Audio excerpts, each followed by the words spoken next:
Ассаламу алейкум туғандар, қандайсыздар? Назарыңыздарда қайырдан эле базар жоқ каналы. Бүгін сіздерге туғандар совхоз фрунзеден бир сатылуучу үй көргөзмөкчүмүн. Биринчи болуп сіздерге даректи түшүндүрөйүн. Дареги туғандар, бул жака келүү үчүн сиздер Вен Антоновкадан Школьный көчөсү менен түз эле түшүп келесиздер. Тугунда совхоз фрунзеге киресиздер.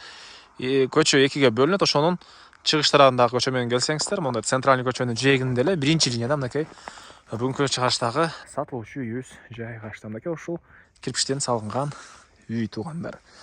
Так, анан түз түшүп келсеңиздер, бул жагы объездной болуп кетет. Мына объездной, бул жактагы Байтыйкандагы көпчүлүгүңүздөр билген ушул Байтыйкан жакын жерде жайгашкан. Эгер Вен Антоновка, Ош базар тарапта жумушуңуздар болсо, мондайынан барсаңыздар деле болот, Кудай берген жактарда.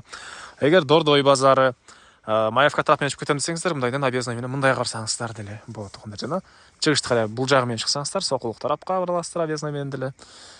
Дагы эмне маалыматым, мынакей бул участогубуздун көчө тарабы, жалпысынан жердин аянты, үйүбүздүн көчө тарабы, жалпысынан жердин аянты 5 соток. Фактически андан деле көбүрөөк экен. И эң эле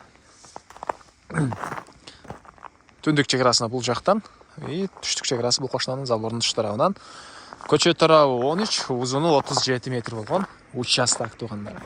И ушул эле асфальт көчөдөн тугандар Ош базарга түз жүргөн маршрутка бар экен. Анан объезднойдон Сокулуктан Дордойго кеткен машина маршруткалар өтөт. Ал жак менен дагы Дордой тарапка кетсеңиздер болот. Андан ары мынакей участогунун көрүнүшү, мынакей тегиз түз болгон участок. Бираз азыр минус өтө эле көп болуп, оозун мышцалары эме болуп калды окшойт. Бираз адашып кеттик тугандар. Көңүл бурбайсыздар. Тегиз түз болгон ушундай участогы жана төрүндө мына кирпичтен салынган үй тугандар 8/10 кирпич.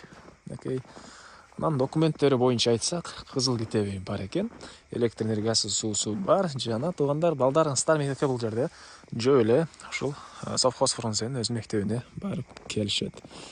Так, дагы эмне маалыматы? Мынакей тугандар, үйүбүздүн көрүнүшү, негизги кирүүчү эшиги бул жагынан орнотулган. Мынакей бул батыш тарабы. Бул жагы түндүк тарабы, түндүк тарабынан терезелер форточкалар.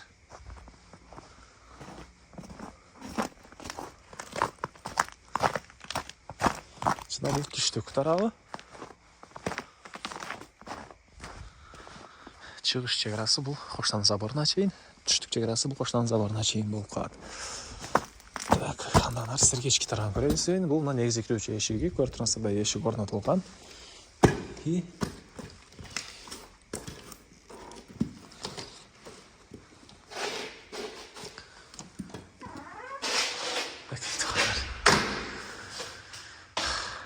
үйгө киргенде ушундай бир бөлмөсү, бул бөлмөдөн залга жана бул жактагы бөлмөгө жана санузел и бул жакта бир кладовка бар экен, ошол үчөөсүнүн төртөөсүнө өтүп кете аласыз тугандар. Көрүп турасыздар, жаңы ремонт, жаңы салынган үй. Батыш тарабынан мынакей пластик терезе орнотулуп туруп, бул бөлмөнүн полдору ламинат экен. Жана бул жакта бир бөлмө, чыгыш тарабынан терезе, көрүп турганыңыздардай ремонт. Бул жагында зал, түндүк тарабынан катарынан терезелер, жана көрүп турасыздар, балдар обой, полдору ламинат. И бул жагында душ, сапсаристон менен жылый, тракайнан суу чыгарылган, жана бул жагында кладовкасы.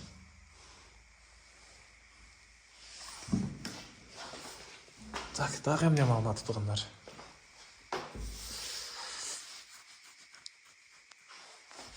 Айтылбаган бир эле баасы калды окшойт бул үйүбүздүн.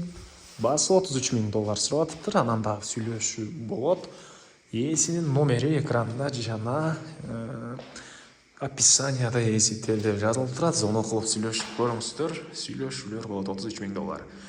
Лайктан басып, достор менен бул видеону бөлүшсөңүздөр, мага үй ээсине чоң жардам берген болосуздар. Анда эмесе мен сиздер менен коштошом туугандар. Кийинки чыгышка чейин саламатта калыңыздар.